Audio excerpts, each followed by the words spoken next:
In this episode, I'm going to be talking about four of the greatest films of all time.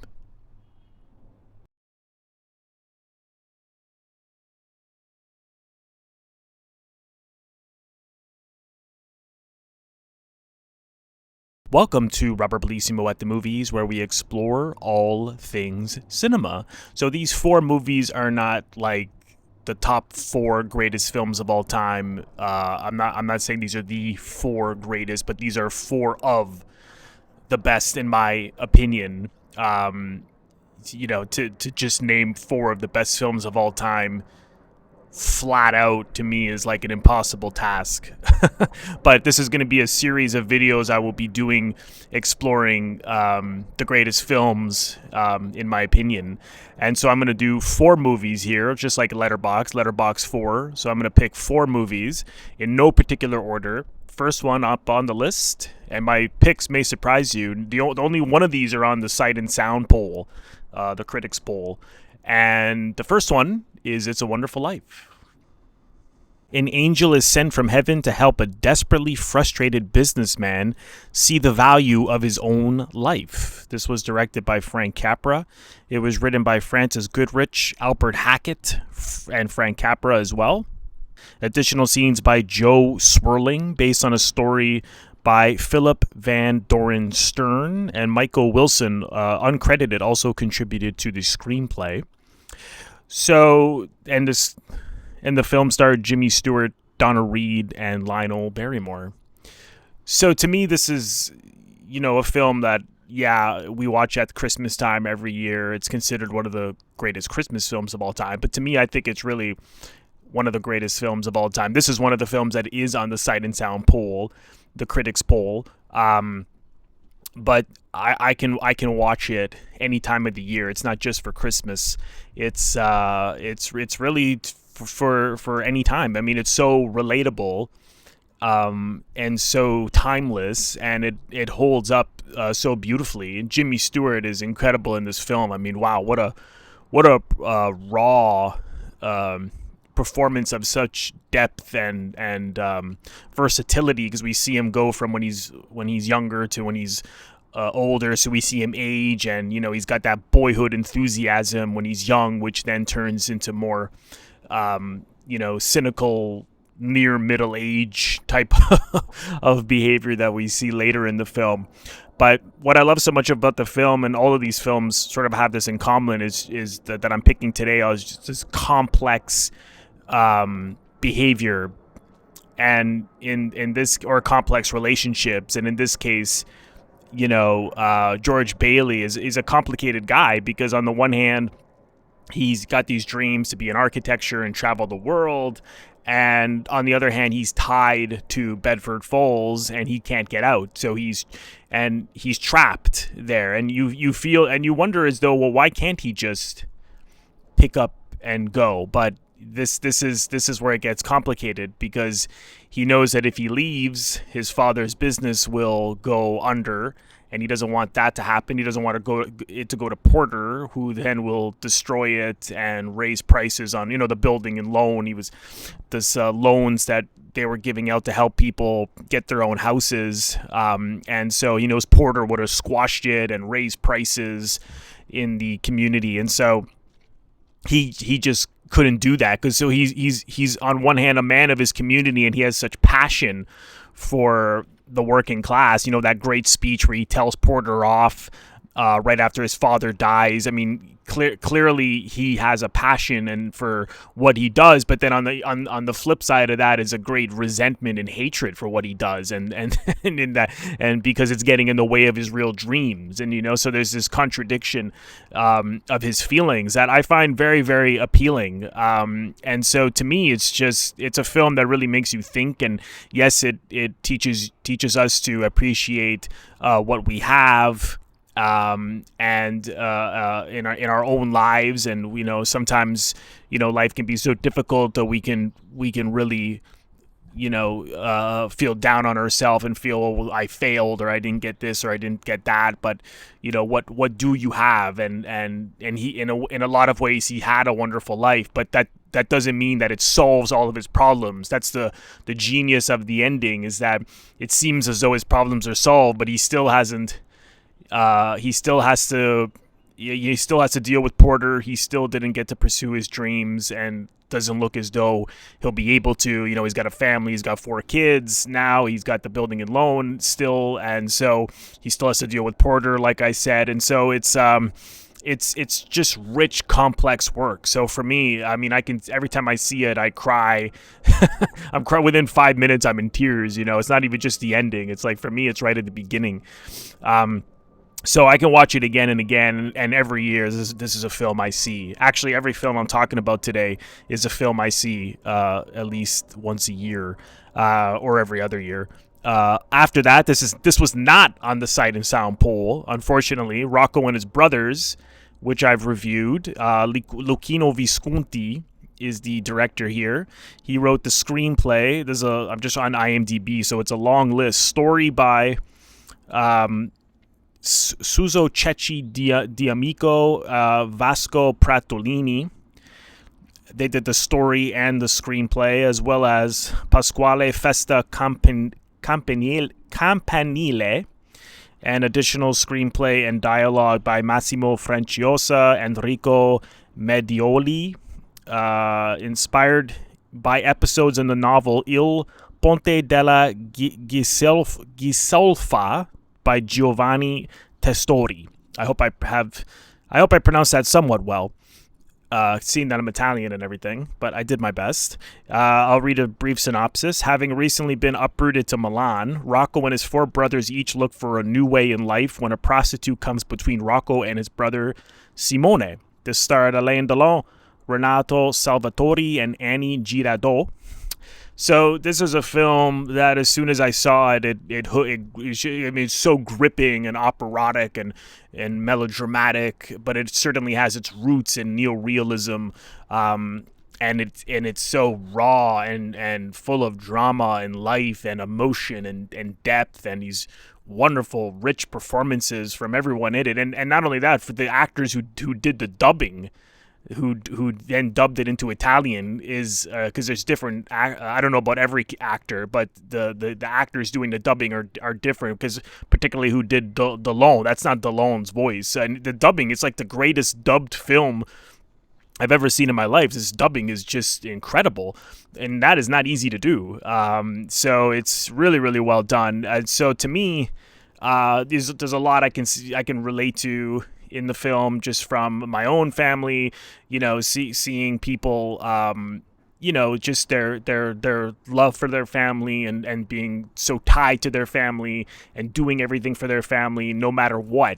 And in the case of Rocco, what always really appealed to me is that his brother Simone, who clearly, when he went to Milan, they start to see this different behavior from him, and he starts to steal, and of course the Nadia, the woman that he was in love with, becomes between him and Rocco, and they get into vicious physical fight over her, and then, as we later see, he Simone kills her, and it's also a critique on capitalism, because they come from the South and they're innocent and pure.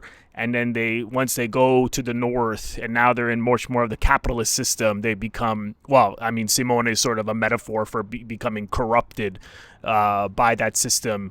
And that message is sort of subtly done. But to me, what's more appealing is what happens between the brothers, and how Rocco, no matter what, will do anything for his brother, even if his brother and the other brothers are turning on him, and they tell Rocco not to do everything he's doing, and he just cannot help but help his brother, no matter what. No, even if he killed this woman, he still has to help her. He's still there for his brother.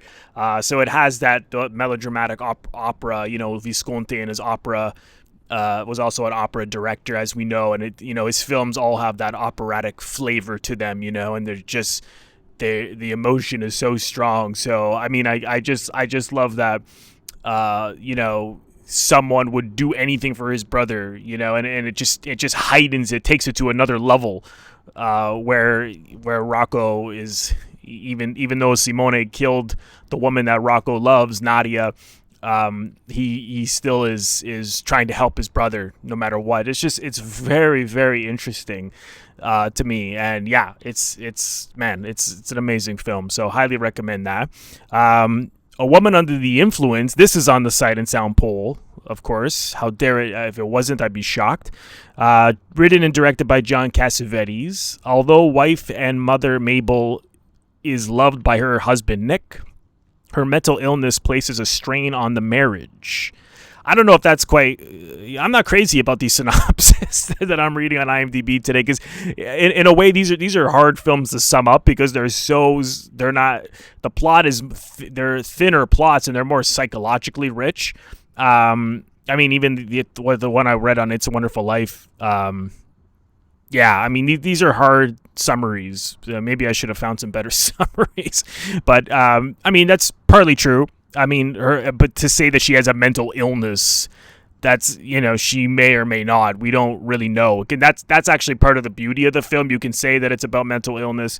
You can say that it's about a man who's, or it's about alcoholism. You could say it's about these things, but really it's a love story. And it's a film about Mabel and Nick, and now this problems that they're having particularly over Nick's head. It goes over his head, and he doesn't know how to deal with it until the very end, when he just accepts his wife and who he is. But again, it's that complexity, because he's so in love with his wife, but yet at the same time he's embarrassed by the way she behaves around others, because he's ultimately a conservative guy, and right, so he prefers sort of that reserved kind of behavior, and she's the total opposite. So on the one, he has these double feelings for her. On the one hand, he loves her deeply, and he loves exactly who she is, and she's so amusing to him, and then on the and he loves her so much, but then on the other hand, he's so embarrassed by her. And of course, this is what's driving her crazy, because he's trying to control her at all costs. So it's so good. Every time I see it, last time I saw it in the movie theater, and the scene that many scenes choke me up, but when he's alone with the kids, and and at this point he's sent Mabel to a mental institution, and then he's alone with them, and he's putting them all to bed, and then he says, I'm sorry I sent your mother away, and then one of the daughters says, would you lie down with me? And oh my God, that always just kills me, and just because he's got this innocent quality, and he's trying to make his kids happy, and but at the same time, it's this great blend of humor in the film. Like, he takes them out of school, he's taking them to the beach randomly, so it's very, very funny. But then it's so devastating at the same time, because you can see, and Peter Falk is so good that you can see that he just doesn't know what he's doing, but he's acting as though he does. And it's, oh my God, and of course Jenna Rowlands. I mean, it's one of the great performances of all time in film. As you see her break down in the film, Peter Falk even said he thought he was seeing someone literally break down. It's stunning work. So if you haven't seen it, highly recommend that. And speaking of Cassavetes, he didn't direct this film, but this is not on the Sight and Sound poll. So two of my picks were on the Sight and Sound poll. I think I said only one at the beginning of the video. So It's a Wonderful Life and A Woman Under the Influence were on the Sight and Sound poll. Rocco and His Brothers was not. When I say the poll, I'm talking, of course, about the latest one, the 2022 one. And my last pick, Mikey and Nicky, is also not on the poll. Actually, none of Elaine May's films are, which is really unfortunate. This is written and directed by Elaine May. Nicky is on the run from the mob, and he turns to old pal Mikey for help. See, again, a film that's impossible to sum up, because that's true, but it's such a complicated relationship. Of course, this starred John Cassavetes and Peter Falk. This relationship is so complicated, and it's really about the destruction of this friendship, because on the one hand, Nicky and Mikey love each other so much, but then on the other hand, they really hate each other.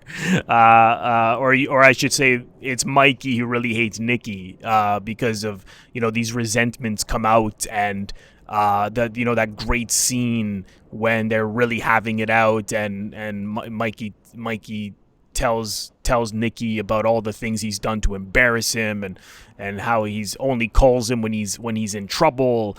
And it's just funny because some of these conversations are sort of there's something innocent about them. They almost feel like teenagers fighting. Not that adults don't have those same kind of problems with friends, but it feels that way to me. There's something innocent about it, and then the irony is that these are gangsters, right?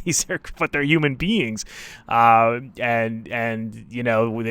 you can, even though they're gangsters, you can identify with them and their problems. But the interplay between Falk and Cassavetes is amazing. I mean, they're really listening and working off one another. I mean, it's seamless acting. And the thing is, you never really know whether Mikey is going to kill Nicky or not, because at one point you think he's gonna kill him, another point you think he's not gonna kill him, because they have these moments of bonding and when they're having a great time out, and then you think, oh, he's gonna help him run away, and so that he doesn't get killed. But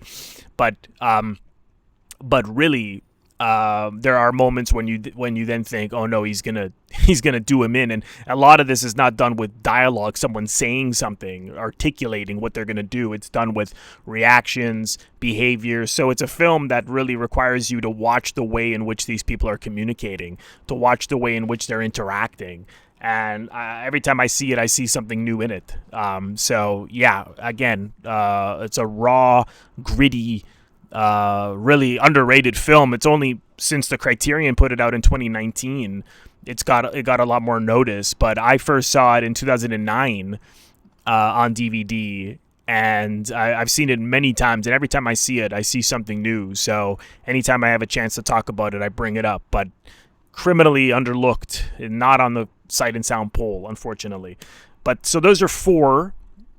And I'm going to be doing more of these. Comment below. Let me know how you feel about these 4 films, and also just what are some of the best films of all time from your point of view. I would love to hear it. I've also reviewed all of these films. I will leave each review in the description box below if you want to check them out. Thank you so much, everyone, for watching, and I will see you in the next episode. Thank you so much, everyone, for watching. If this is your first time here, please consider subscribing by pressing the Robert Bellissimo at the Movies logo. You will see it floating above my head in the top left corner to your top left. In just a second, just click on that, and then click the bell in order to get a notification every time I release one of my new episodes. It is absolutely free to subscribe. I want to thank all of my members on Patreon. If you are interested in becoming a member of my Patreon, I'd really appreciate the support. Please go to patreon.com/Robert Bellissimo at the Movies for full details. Thank you again, everyone, for watching, and I will see you all in the next episode.